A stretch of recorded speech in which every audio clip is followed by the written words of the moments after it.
صحیح بخاری جلد اول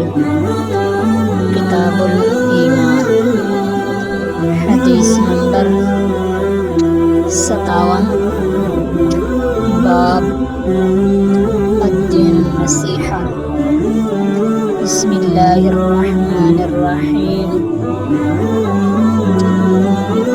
جریر بن عبداللہ بجلی رضی اللہ عنہ سے روایت ہے، رسول اللہ صلی اللہ علیہ وسلم سے میں نے بیعت کی کہ نماز قائم